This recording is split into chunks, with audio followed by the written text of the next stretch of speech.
बहुत छोटा है दीदी, अभी लंबी लड़ाई लड़नी है, अभी बहुत बड़ी बड़ी लड़ाई लड़नी है, तभी जाकर हम अपने पूर्वजों की धरोहर को बचा पाएंगे। ये लड़ाई बहुत छोटी है। आज जितने भी हमारे भाई, हमारी बहन जो 6 महीने 7 महीना जेल में रह के आई है, अभी हमारी लड़ाई बहुत लंबी है। आप इतनी सी छोटी लड़ाई में खुश मत हो जाइएगा, इतनी छोटी सी लड़ाई में जश्न मत मनाइएगा।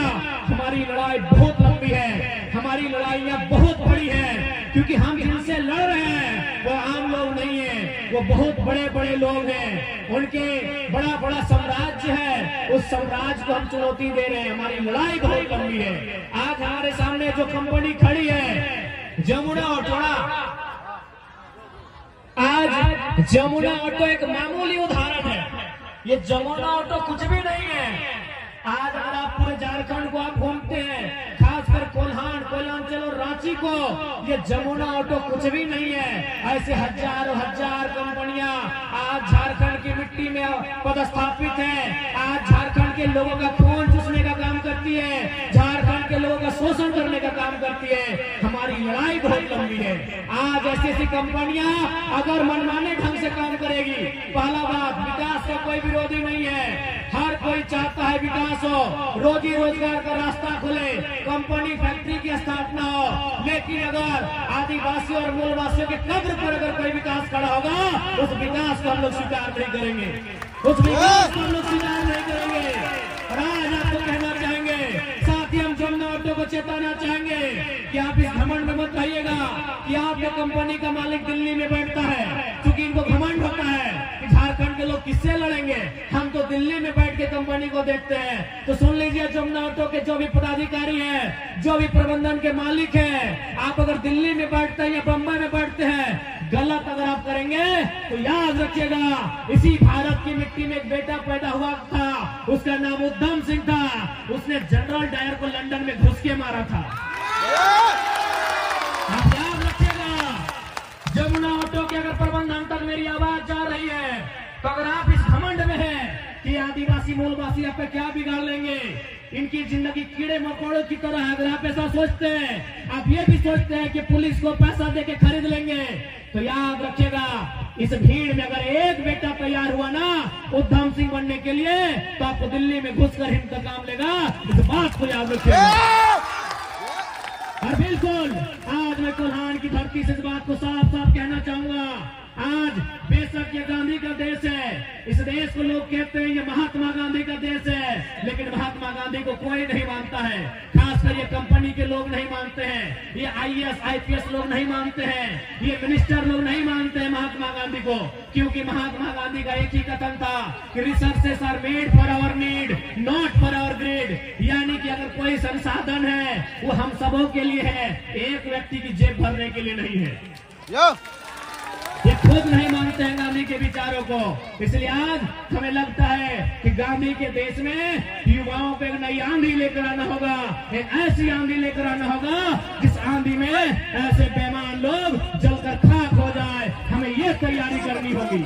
आज हमें कहते हुए बड़ा दुख लगता है, आज केवल आजादी के समय ही नहीं, अलग झारखंड भी छोड़ दीजिए, अरे झारखंड अलग मिलने के बाद भी हमारी हत्याएं हुई है। उसका सबसे बड़ा प्रमाण 2007 है, जब हमारे अमर शहीद वीर सांसद सुनील महतो को 12 गोलियों से उनके सीने को छलनी किया गया था।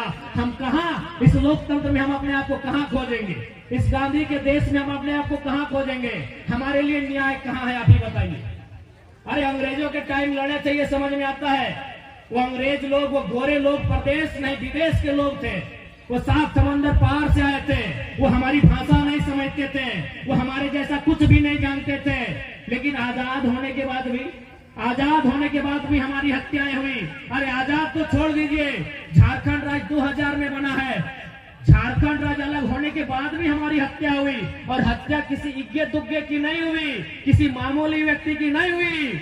इस जमशेदपुर के, इस कोल्हान के एक वीर, एक बब्बर से सुनील महतो की हत्या हुई। अभी एक गोली नहीं 12 गोलियां दागा गया। अब बताइए, ऐसी परिस्थिति में हम न्याय कहां खोजेंगे, हम किस सरकारी दफ्तर में माथा टेकेंगे, आप ही बताइए। डीसी की हैसियत है हमारे साथ न्याय करने का? किस IAS IPS का हैसियत है हमारे साथ न्याय करने का? जब हमारे सांसद की हत्या हो जाती है, मेंबर ऑफ पार्लियामेंट को मार दिया जाता है, तो हम कहां न्याय मांगेंगे? बताइए, आप ही बताइए झारखंड वासियों, बताइए हम कहां न्याय मांगेंगे? किस चौखट में हम न्याय मांगेंगे? किस मंत्री के सामने अपना सर झुकाएंगे? हम कहां न्याय मांगेंगे? हमारे साथ न्याय हो। जब संसद को लोग ये नहीं गिनते हैं, 12 गोलियों से उनकी हत्या हो जाती है, हम कहां जाएंगे?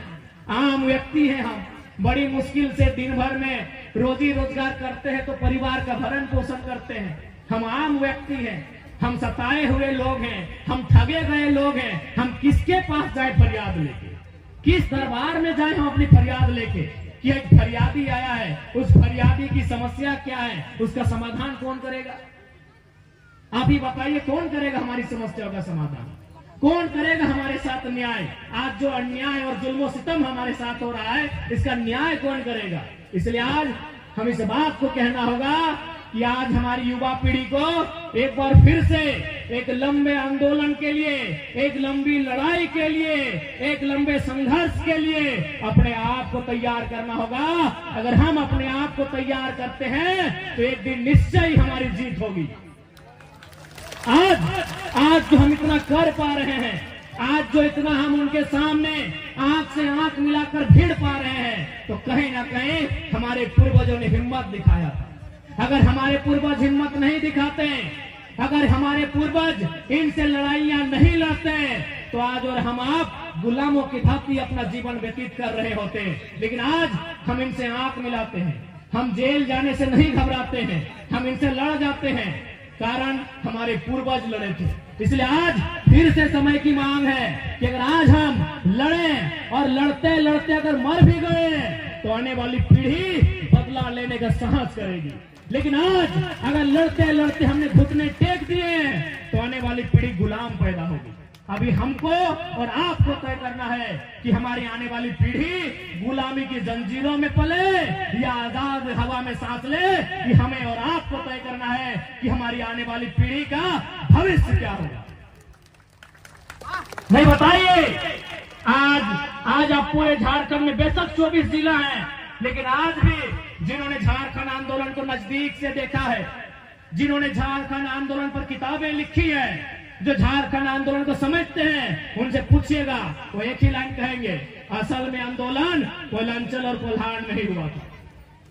बाकी बहुत सारे क्षेत्र हैं जिनको गिफ्ट में राज्य मिला है, बुरा मत मानिएगा।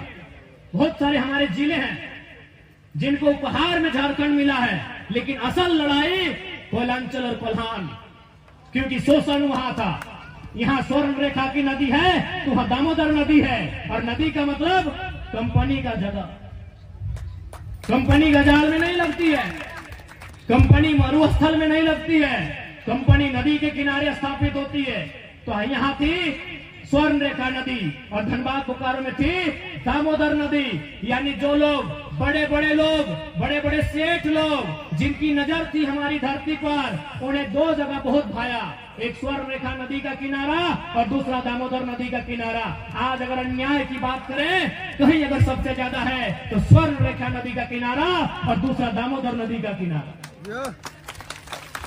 इसलिए आज हमें ऐसा फिर लगता है कि अलग झारखंड में आज 24 वर्ष हो गए अलग झारखंड का, लेकिन आज भी हमारे लोगों के पास अधिकार नहीं है। अभी एक दीदी आई थी, वो पीजीटी का किस्सा सुना रही थी, कोई जेएसएससी का किस्सा सुनाता है, कोई जेपीएससी का किस्सा सुनाता है। बताइए झारखंड किसके लिए बना था? आप ही बताइए कि झारखंड राज्य को अलग क्यों किया गया था? आखिर क्या उद्देश्य था इस राज्य के अलग होने का?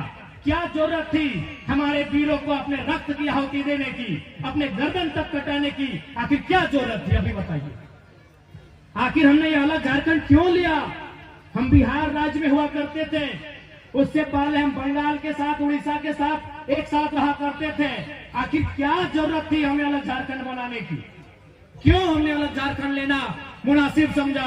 कारण यही था कि जब हम लोग बिहार, बंगाल, उड़ीसा के साथ मिलकर रहते थे तो हमारा मान सम्मान नहीं था, हमारे अधिकारों का हनन किया जाता था। इसलिए हमने ये मांग किया कि हम आपके साथ मिलजुल के नहीं रहेंगे। आप अपनी एक बॉर्डर रेखा बनाइए, आप अपनी एक बाउंड्री वॉल